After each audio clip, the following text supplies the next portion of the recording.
way, this topic perhaps seems somewhat unusual in comparison to the other topics of a day on apologetics. And I was in this room earlier on when we were looking at the subject of science and faith. And it's one thing, of course, to move from a position of atheism to a position where you believe that there is a God who created the universe and the laws of the universe, and that is a very, very big leap.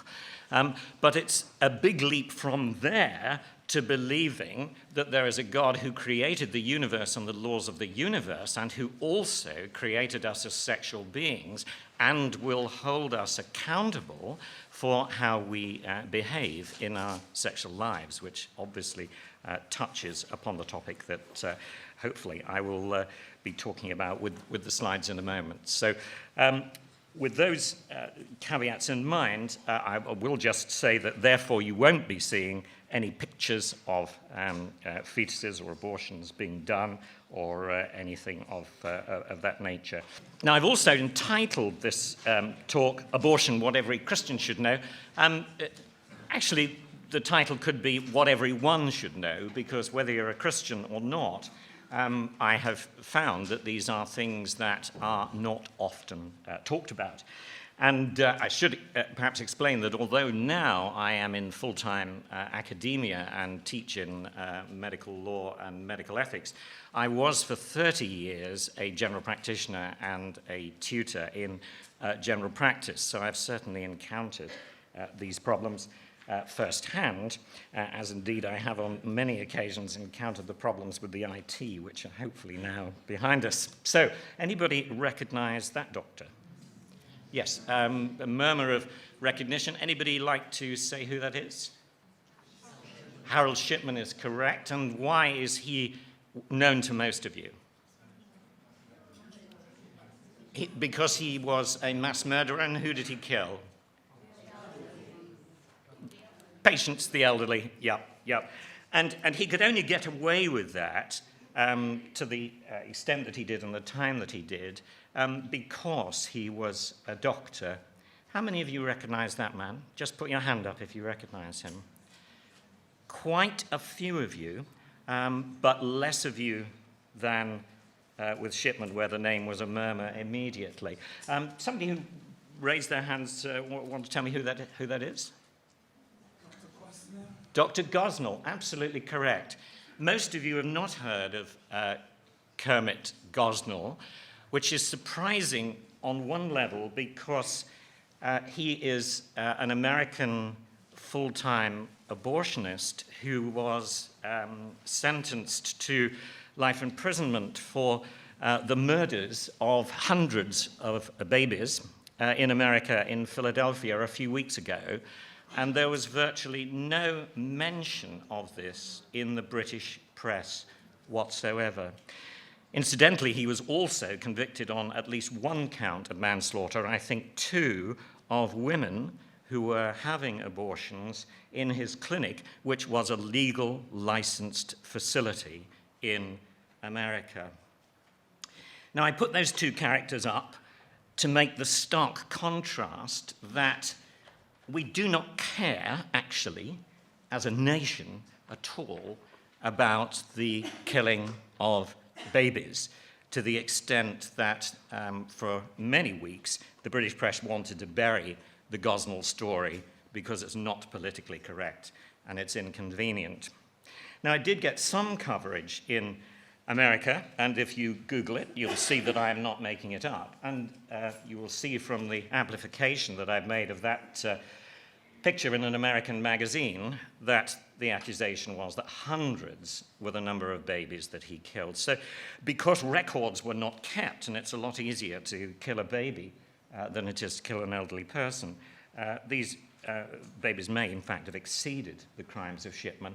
And he did it by snipping the cord, the spinal cord of the babies when they were born, sticking the scissors in and just snipping it.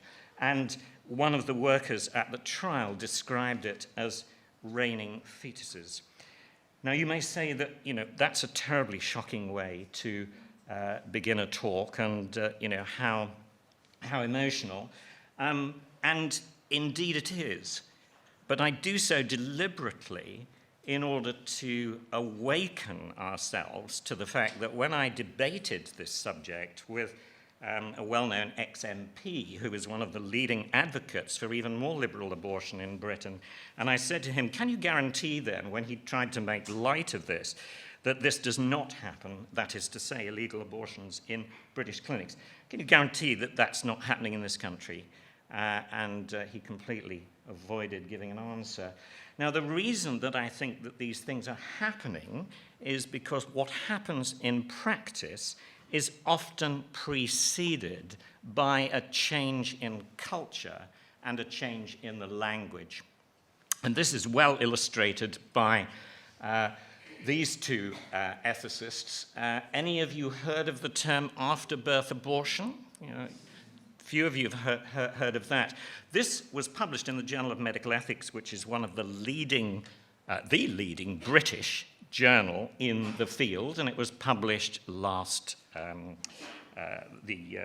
February, March before last, so in 2012. And just in case you can't read the text on that one, this is the abstract. These two ethicists claim abortion is largely accepted even for reasons that do not have anything to do with the fetus's health, by showing, one, both fetuses and newborns do not have the same moral status as actual persons, and two, the fact that both are potential persons is morally irrelevant, and three, that adoption is not always in the best interests of actual people. The authors argue that what we call after-birth abortion, and just in case you're not clear about what they mean, they do helpfully put in brackets killing a newborn, should be permissible in all cases where abortion is, including cases where the newborn is not disabled. Now, not surprisingly, this article, when it was published, did come to press attention, and I got caught up in that in being interviewed by one of the few national newspapers that did cover it, and it's very interesting to see which ones do and which ones don't. And I pointed out that there is nothing new here. For decades, philosophers such as Peter Singer from Australia originally and Michael Tooley in the States have been pointing out quite rightly that there is no moral change that takes place during a journey down the birth canal. And I believe that that is absolutely true. There isn't. But the conclusion that they therefore logically draw from that is that therefore you can, if you want to kill a baby before birth, you have just as much reason for doing so after birth, and hence call it an after-birth abortion. Whereas I said this is just verbal manipulation, and from now on I shall refer to late abortion as antenatal infanticide. So the first point that I want to make or suggest to you in this session is that if you are, whether you are a Christian or not, because I come across an increasing number of Christians who shrug their shoulders and say, well, it's just life, what's the problem with abortion? Whether you're a Christian or not, if you believe that abortion is completely okay, then you need to answer the question on what philosophical grounding can you oppose the killing of a newborn and not object to at least late abortion. And I would put it to you that that is very, very difficult to do, because in terms of moral standing, the newborn infant is the same as a late unborn infant, and Tooley, Singer, Harris, and all the rest are absolutely correct and more consistent in their beliefs than many Christians are.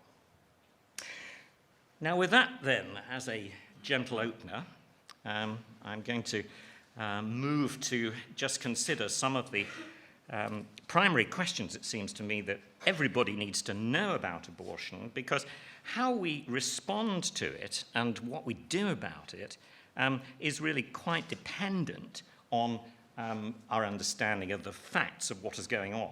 And although you may consider that I've been far too controversial already. What I'm going to say in this next part, I don't think there's any controversy about at all.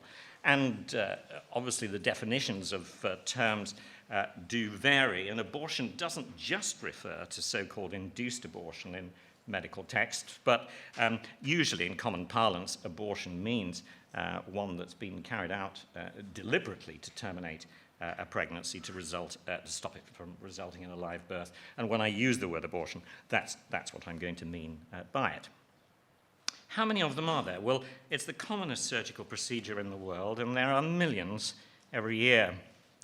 But, you know, the world's a big place, and what about our own country? Well, we have approximating, these are just the 189,000, nearly 190,000 refers to UK residents who have terminations, together with those from outside the UK. It averages out at 200,000 every year in the UK, which is about one every 3 and a bit minutes. So think about how many more will have been carried out by the time I've finished speaking. And it goes up year on year. I don't think those who introduced the Abortion Act in 1967 could have predicted in their wildest dreams that we would have reached a stage where a few decades later we've had more than 7.5 million unborn lives terminated.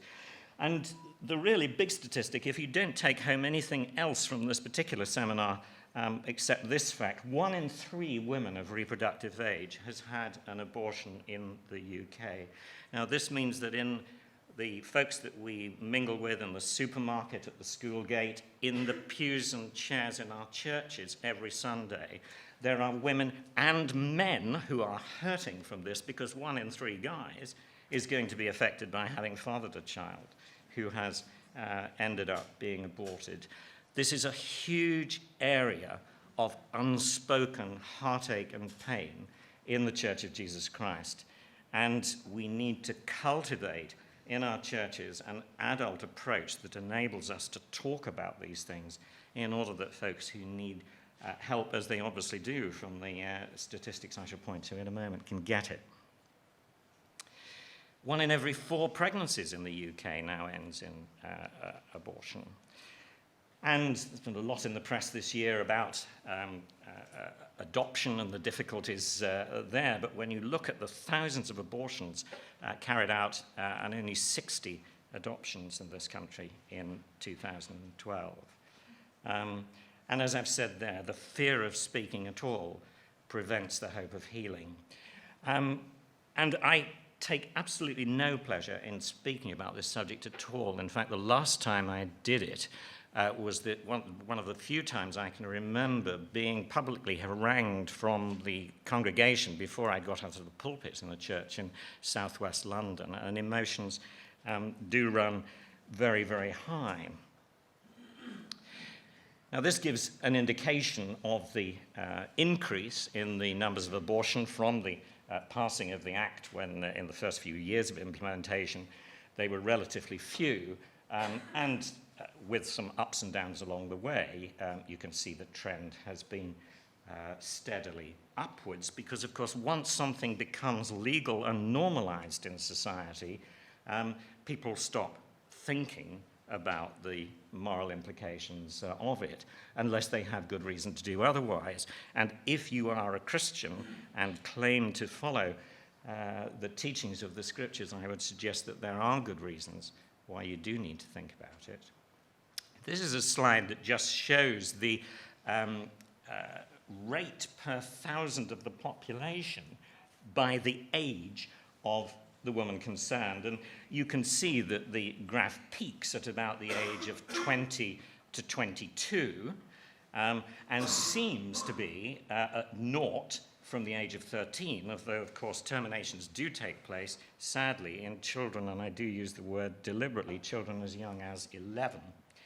And at the other end of the extreme, obviously there are some women who in their late 40s and even early 50s also have a termination, but by and large it is a problem that affects women between the ages of 18 and, say, 35, and the numbers are enormous.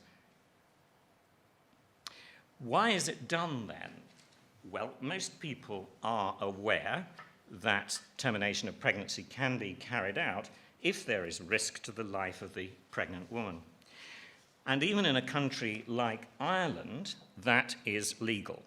And certainly I can point you in the direction of the existing law in Ireland, where it is perfectly legal for the pregnancy to be terminated if it represents a threat to the mother's life.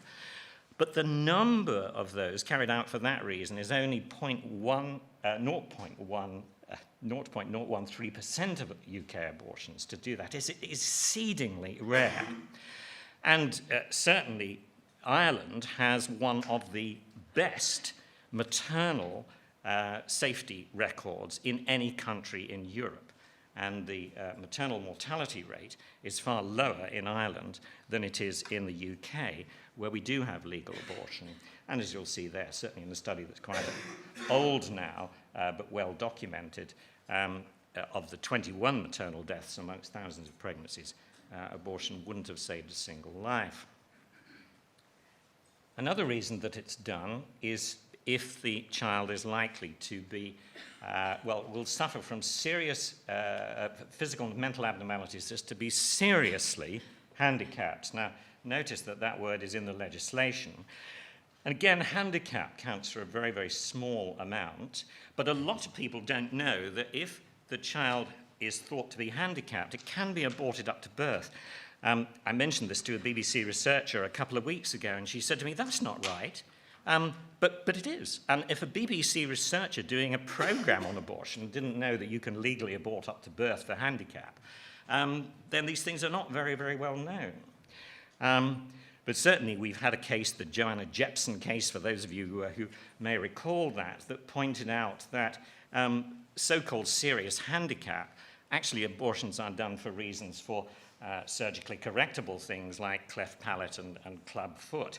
And what is serious is a very, very wobbly word when it comes to legislating for killing the unborn. And about half of the children with Down syndrome are aborted annually.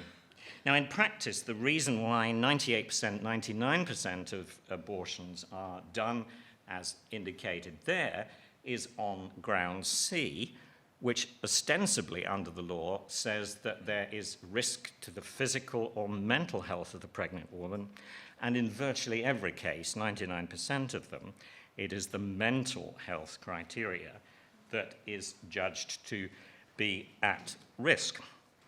And I shall be looking in some of the slides that come up in a moment, why for years I have held as a general practitioner that that is a very, very unsustainable ground as well on the basis of the evidence. But of course the situation where the mother's mental health may well be affected that often comes up is the very thorny one of abortion for rape. Now actually pregnancy following rape is extremely rare, but even as a rarity it does exist. And the only I think I've seen 2 women during my time as a general practitioner who came to see me seeking termination in those circumstances, and my heart went out to both of them, because to be a victim of sexual abuse in any form is a very, very terrifying and harmful thing.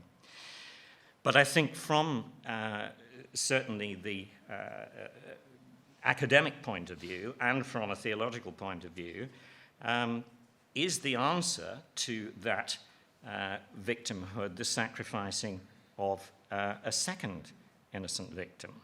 And should that baby die for the crime of its father? And in fact, when you look at the research, the majority of victims, interestingly, choose to continue their pregnancy. And although 2 swallows don't make a summer, in one of the cases that I dealt with, and the young woman concerned did decide to go ahead and have a termination, I saw her about something else a few years later. And I remember her standing in the surgery doorway and was about to go out when she shut it again and just turned back and said to me, "By the way, doctor, I thought you might like to know that when I saw you with my pregnancy a few years ago, I now think you were right." Now, by right, I had shared with her some of the reasons why I thought it may be possible that, even though I understood how she felt then, she may regret it in future. So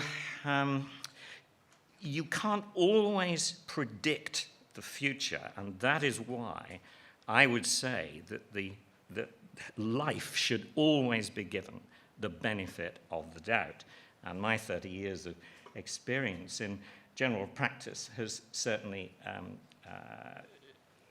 convinced me that that is actually the right way, whether I were an atheist or not. But obviously there are theological grounds as to why I feel as I do as well. Now, how is it done? This is a simplified slide, and it is actually a little bit more complicated than this, but for all intents and purposes, up to 9 weeks, you can just take a couple of pills. And I'm not going to go into the details of this, you can look it up online, but I suspect that, as you can already obtain these over the internet at the moment, that it is possible in the years to come that the numbers of recorded abortions may go down, because there are some women, particularly those with wealth and nous and access, who will just order the pills over the internet, take them at home, and if there are no complications, which we'll come to in a moment, they all may be well. But after 9 weeks, you more or less have to have a surgical procedure. It doesn't have to be under a general anesthetic, and the earlier the abortion is carried out, the more likely is that it can be done under a local anesthetic. So the possibility of a lunch hour abortion is already a reality, and there probably is a facility very close to where we are now that will carry that out. And normally a small pipette is put into the neck of the womb, and as the leaflets have it, the contents of the womb is sucked out. But the later the pregnancy goes on, then the more difficult and the more traumatic it becomes. And certainly once you've reached 20 weeks or beyond, I think it's reasonable to say that those who are wanting to consider termination, whether the mother or the father are pushing for it, or both, that the induction of labor with ensured death of the fetus is the only method whereby that can be facilitated. And I was looking on the NHS website this morning, and it words it that this is a 2-stage procedure, and in the first procedure, the fetal heart is stopped. Now, decoding the fetal heart is stopped, what that means is that the clinician concerned introduces a fatal injection into the fetus through a needle, through the woman's uterus, and that doctor causes the fetal heart to stop. It doesn't just happen.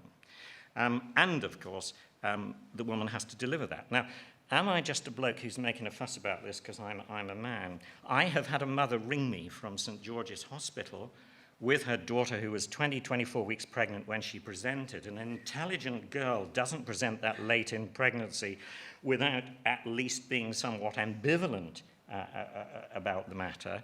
Family said she had to have an abortion, and her mother rang me from the ward to say, can I come up to the hospital? And I was in the middle of a clinic because her daughter was screaming with grief and regret at just having come round from the anesthetic.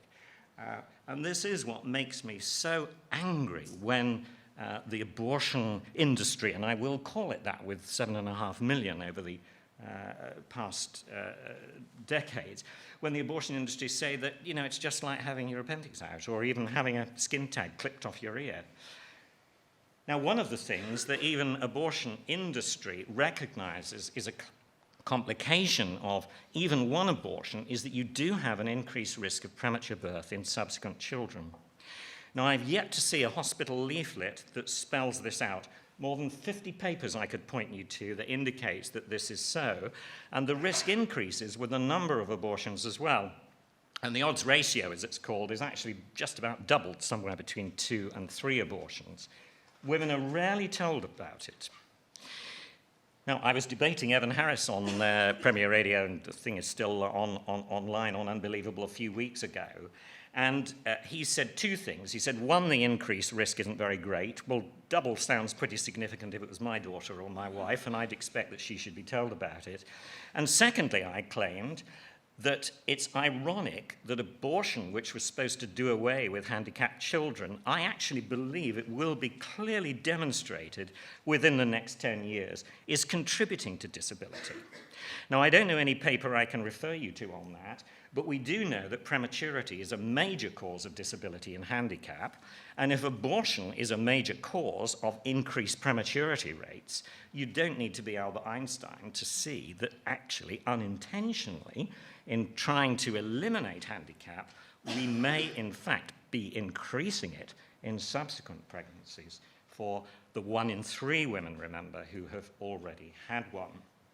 So even away from the somewhat more debatable area of mental health consequences, if we're concerned about increased prematurity rates, then we need to really think about the contribution of abortion to that. And again, there have been several papers in the British Medical Journal just recently looking at prematurity. None of them, editorials or papers, have mentioned abortion. It is the big unmentionable thing, and I wonder why. Mental health consequences, as we've seen from the earlier slide, abortion has actually been justified on the grounds of the mental health benefits for the past 40 years or more. And yet, paradoxically, we now have the best evidence that we've ever had since 2006, actually. This investigator has been publishing papers showing that whether you have an abortion or not when you're pregnant, it doesn't make any difference to your mental health in terms of improving it. And in fact, there's some evidence that if you have an abortion, you do worse.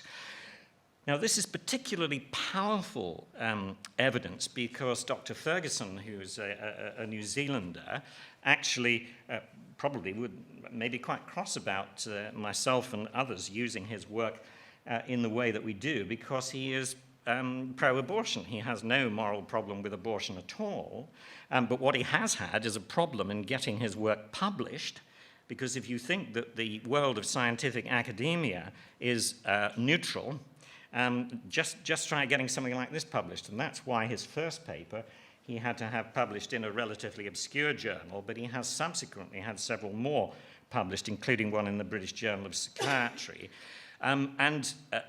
Just to show you the results of that study, even looking for confounders, and I won't go into this, but with social science studies, there are all sorts of possibilities of confounding factors. Controlling for those, he found in this study of thousands of women that was done in a prospective way, so there was no bias from recollection of hindsight, they were followed through in age cohorts, that if a woman had an abortion, she was at significantly higher risk of major depression, suicidal ideation, and illicit drug dependence than those who had not.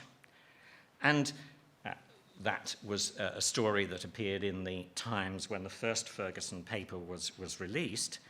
153 psychiatrists have just given evidence to the Irish Parliament that suicidality in a mother is not treated by aborting the mother, and that it will not reduce her risk. And yet the Irish government, in the face of that, is still seeking to pass a bill to legalize abortion for suicidality, and for whatever reasons they are doing it, it's not because it is evidence-based medicine. Now, I am not being horrible here, and I am certainly not trying to make folks feel guilty. I have suffered with depression myself and know what an agony it could be, and I would not wish it upon anybody, even if abortion may have something to do with it. But it is something for which help is available, and there are many organizations like Care Confidential and Life and so on, which if you are in this position or you know someone else who is, then skilled and professional help is available to help you work through it.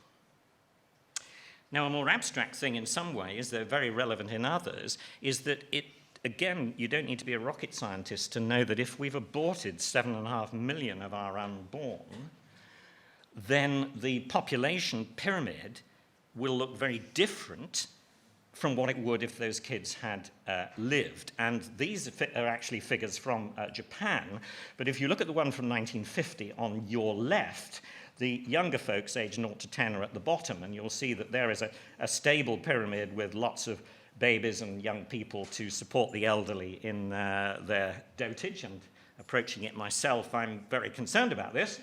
2007, the pyramid was getting a bit more even, but the projection in Japan, which has legal abortion, is for 2050, there will be a very, very slender support of the base, and the population is just not being replaced. And I think the government has yet to wake up to the relevance of abortion to elderly care. And indeed, one of my colleagues, the ever-provocative Dr. Peter Saunders, and if any of you don't know his blog, Christian Medical Comment, it is always very informed and always provocative. He has said that it's paradoxical that the generation that has killed millions of its unborn may end up in the economic crisis being killed by those who have survived. And I think he actually has got a point. Well, how then is this, if I'm to be believed, monstrous procedure justified? Well, I actually don't believe that those who, along with David Steele, Lord Steele wanted to introduce it in the 1967, when it was introduced, I don't believe that they did envisage actually what would happen. And I think there may well have been good, solid reasons why they thought it might be helpful. And there is no doubt that one of the issues which needs to be recognized, and particularly by the Church of Jesus Christ, who by its patriarchy has probably driven more women out of the church than drawn them in it, needs to pay attention to the fact that women too are made in the image of God and have personal autonomy, and a woman's right to choose is very important. Now, one of the key arguments about this was from Judith Jarvis Thompson in the 1970s, who used an analogy that I think mainly to help men to understand this predicament. Imagine that you wake up in a hospital bed connected by tubes to a famous violinist who's got renal failure, and the violinist's fan club have kidnapped you because your blood type is the only one that is around that will give this violinist a chance of life. But the only catch is that you have to remain linked to him for 9 months if he is to survive. Now, Judith Jarvis Thompson's argument is that you are under no obligation to do that. If you do it, interestingly, she says that you are being a good Samaritan, and that's fine.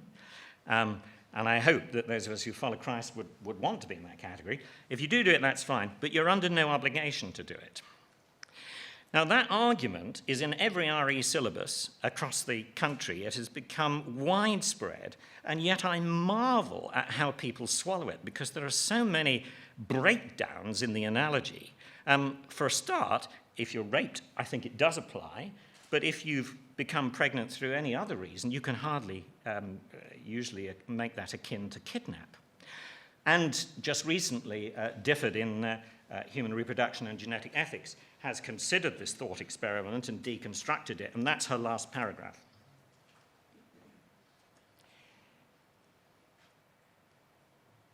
And that helps us to focus on the fact that we're talking about two autonomies here. The woman's autonomy is important, but there is also another person concerned, and isn't their autonomy violated by them being killed intrauterine? Every child a wanted child. Again, the idea seems to make sense that, if a woman really doesn't want a baby, then, to force her to have it is torture, and it's going to end up being abused, isn't it? Well, the problem with that is that child abuse has rocketed and is now double what it was when the Abortion Act was introduced. And again, if I can be controversial here, I can't for the life of me see how in a society where we are quite happy to see children slaughtered in our hospitals every 3.5 minutes, that is, as a society, going to make us a more caring and loving society towards kids who survive that.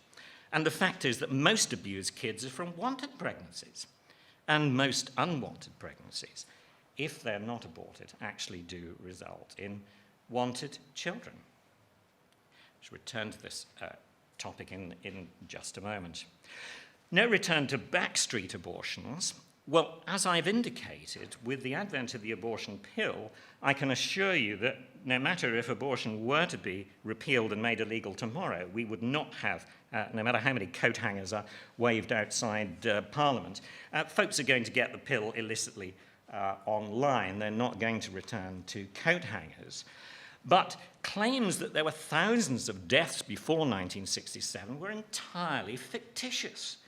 And most so-called backstreet abortions before the Abortion Act were performed by doctors. I have a friend who was a houseman to Alec Bourne who performed one of the first ones, and he did go to court, but he was never sent to prison or censured. And maternal deaths had already begun to fall way before the Abortion Act, as indicated by the slide here, because most of them were being carried out in hospitals, and deaths from the major complication of infection had plummeted because of the advent of increasingly effective antibiotics. So there was a lot of emotional manipulation, I think, going on there at the time, and the Vera Drakes of this world had become much less numerous by the time the Act was passed. And actually, it's 30 years as a general practitioner, I can say the most common reason that I saw women coming for abortions was contraceptive failure. And the contraceptive organizations' own figures show that about 75% of terminations are carried out for that reason. Now, that's not on the abortion form. There's no clause for contraceptive failure. And again, no matter how much one may sympathize with that, is that a reason for ending an unborn child's life? And this ties in with what I was saying at the beginning, that this is very much related to our sexual behavior. And we teach our kids in school that condoms are 99% effective, which they are against AIDS, possibly, but they're certainly not against pregnancy, and particularly in 15-year-olds. If we told kids that there was a failure rate of 1 in 7 or even higher in inexperienced users, perhaps they wouldn't go blindly in believing school nurses who are too frightened in our politically correct culture to tell the truth. In academia, it's only long-acting contraceptive injections that have been shown in any research papers to reduce abortions. No evidence at all that the introduction of condoms and the pill have done so, and in fact, we've never had easier availability of contraception in this country than today, and as you saw from the earlier graph, abortions continue to go up. Well, of course, the Bible, you can't expect that to say anything about a modern problem like abortion, can you? And we've got to really press on with the condom machines and all the rest of it, because that's the best answer we've got. Well, as Professor McGrath was saying, the Bible brings joy, meaning, and purpose. And I am sure that, again, Lord Steele will be shocked at how life has been violated as a result of what he has done. And I would suggest that even though these verses are not specifically in that context, abortion does involve killing an innocent human being. And certainly one of the principles of Scripture is that the strong should make sacrifices for the weak. And an abortion is the ultimate abuse of the weak by the strong. And there are many, many verses there about life mattering to God before birth.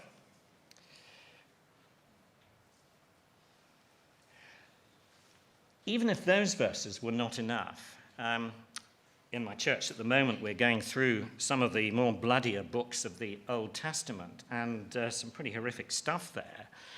But it's there because it's true to life, and raining fetuses in the clinic in Philadelphia is every bit as brutal as some of the things that went on in the Old Testament. And the proscription against the shedding of innocent blood is a very, very serious thing. And one of the things that, according to that verse in Proverbs, the Lord hates. And we do need to take it seriously. The example of Christ also extraordinarily important. People say, the Gospels, Jesus didn't have anything to say about abortion, but in his life he did, because we are taught that though immaculately conceived, his life began at conception in a moment of time and was just like ours. He was made like us in every respect. And actually, he narrowly escaped being killed as a baby, and the purpose for his coming was that he could atone for us by shedding his own innocent blood. And when I was interviewed about this on Channel 4's Forethought a couple of years ago, the first clip that they put at the beginning of the minute and a half was my comment that even apart from Herod's infanticide killing spree, Jesus would have been a prime candidate for abortion in his day, because, of course, everybody knew that Mary and Joseph had been peddling this story about her becoming pregnant from God. So our children have a right to have an explanation given to them as to why that young baby has no right to life, as many modern philosophers would claim.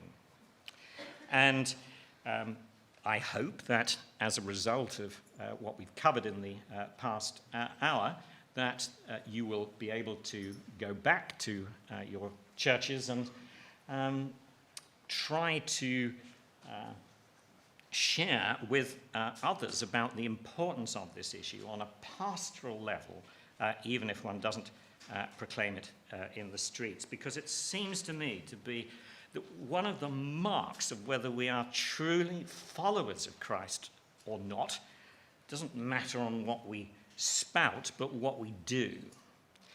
And for many of us, part of carrying our cross, whether we are married or not, is that sexual purity is a part of that pilgrimage. And if it were not for having sex in a context outside of the biblical boundaries, abortion would really diminish the problem anyway. There are a small minority of abortions happen within married couples, some, but not all. Generous giving.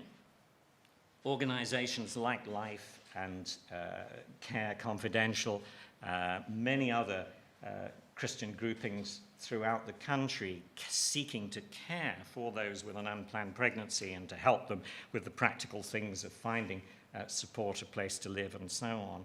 And when did we last pray that God would have mercy on our nation for the innocent blood that we are shedding even today? And if you have been moved today, then you need to speak up in defense of the weak. Get informed about it. There's a book on the bookstall. There's only 6 copies up there, but it's called Matters of Life and Death by Professor John Wyatt. And if this has touched you, I would say that's the book to get. Read through it. It'll be very helpful. Write letters to your MPs. Get involved in social media, pointing them to things like Christian Medical Comment and showing up these things. And then we've got to bear one another's burdens as well, and that's heavy. And it's no wonder that many Christian centres find that volunteering for pregnancy crisis centres, they're not overwhelmed with volunteers or the offers of practical help, but there are many hundreds of them now located out through the country, and Care Confidential will help you to track one down. So whether you live in Manchester or Tyneside or wherever you live in the UK, there are organisations near you which you can trace through those websites to try and do something practical to turn the tide around. Because the vast majority, particularly of young women who came to see me when I was a GP, wanting to talk about an abortion, when it came to it, they actually didn't want it themselves at all. It was the boyfriend, it was the mum, the dad, or it was the fear. My mum will kill me. I actually didn't come across a single case of homicide from a mother finding out, and often in my experience, the mother was more than delighted to help. A third of the women who came to see me in general practice decided, after reflection on some of the things that I had mentioned, that I've shared with you, that they would continue with the pregnancy, and I have never known a single one of them to regret it.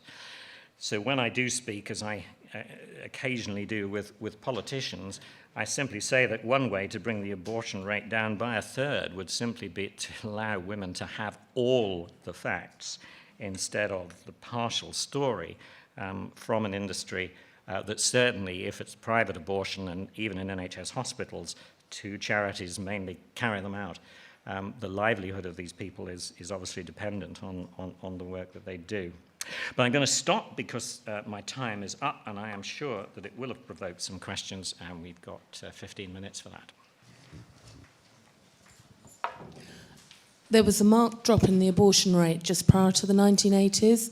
Do you know what circumstances provoked that?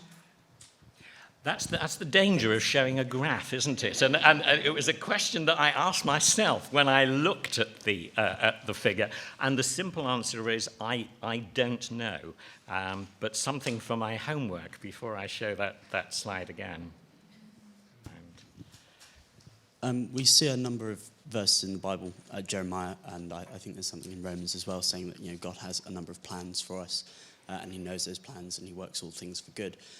But actually what you seem to have missed out in your talk is that the vast majority of abortions or miscarriages occur spontaneously, far before man gets involved. And I wonder what sort of God would be doing that, right, if then to judge us for that. 2 points about that. One is that in this arena you will find the figures. I don't know what figure you had in mind for spontaneous miscarriages. How many do you believe occur? 40%, you say. Right, okay. I was reading a paper the other day that claimed 20%. I have several other papers in my collection that say 80%. Could you give me a reference for your 40% figure?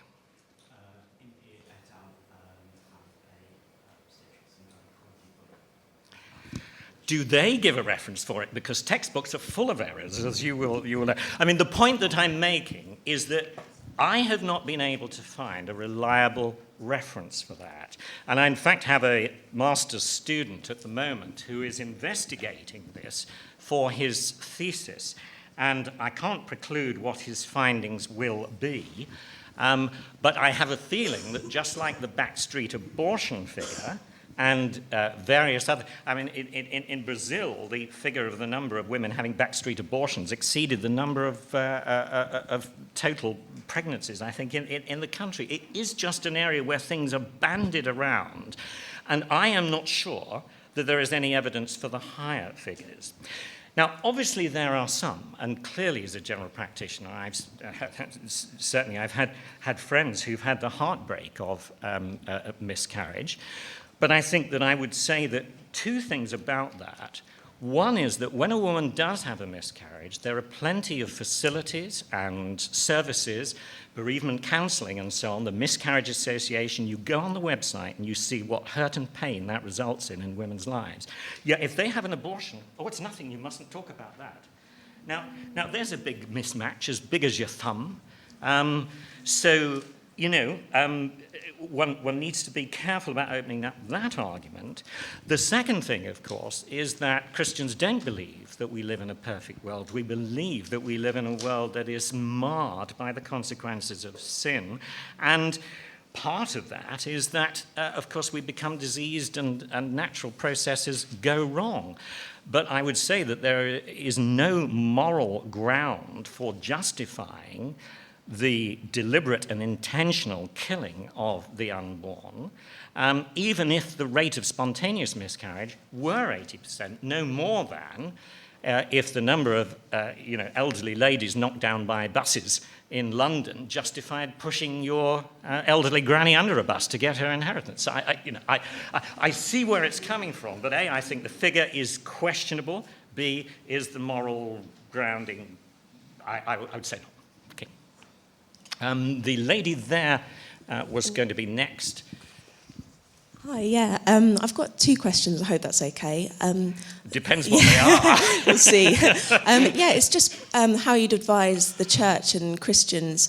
I know abortion is one of the issues where they get quite a bad rap in the way that they've been seen, some of them, to treat vulnerable women, say, for instance, the protesting outside abortion clinics with very, graphic. And I'm just wondering, given that Christians by wider society are supposed to be seen as, people to carry love and compassion, how you'd encourage Christians to treat the woman, the girl, 18 to 20-year-old girl, with the same compassion that, they're trying to treat the unborn child. So that was my question, the first one. And the second was more how you define the start of life, where conception and where life begins. Because I know no one would argue that, a 24-week-old baby due to be born, that's definitely, no one would question the life in that, but they might struggle. Well, some would, of course. Well, yeah, but it's different for, a baby born. Two good questions. And Yep. Thank you. Firstly, with regard to Christians' behaviour, I think that it seems to me that we always... you can tell I'm an Aristotelian, those of you who know Aristotle's philosophy. It seems to me that the path of virtue always lies between two opposite extremes. And there are some Christians who couldn't care less and don't see that it's an issue. There are some for whom it is such an issue and it becomes the total sum of what they must do for God, that they even resort to killing abortionists. Now, this is one of the big dangers, I think, of what happens in America, and it's a very, very solemn warning that we too, for every finger that we point at others, there are three possibly pointing back at us, and that the sanctity of life or the inviolability of life applies across the board. And therefore, if you truly believe that the life of the unborn is sacred, you've got no right shooting abortionists. And I believe that showing vivid pictures and so on is counterproductive outside abortion clinics, and I wouldn't advocate that, though it is interesting that you try as you may on the internet or on television to see an abortion procedure being carried out. It's actually quite difficult to find. So I think giving a compassionate response, that's always got to be the way, and a violent response is never justified. Start of life, well, how long have you got? In the course that I run, we do 7 weeks in looking at the various aspects of this issue, and I don't think there is time to unpack it here. And of course, deliberately, ideologically, I have focused on the other end of the spectrum, because I can see very clearly where that is going in terms of abuse of children. And I think my single comment here would be that there are three separate questions, I think. When does life begin? When does being a human being begin? An individual human being? And then thirdly, when does a person begin? And I would certainly agree with the utilitarian personhood philosophers who argue that if personhood means consciousness and self-awareness and so on, that if you take that line, then you're certainly not human, or you're certainly not a person, until you're, 4, 5, dangerous road to go down. So my argument, I think essentially would be that where there is doubt, as I said earlier, it should be given in the benefit of life. And although clearly the Bible is not a textbook of embryology, I think you do have to search very, very hard to find any justification at all for treating unborn life lightly. But I think that's probably all there's time to say on it here.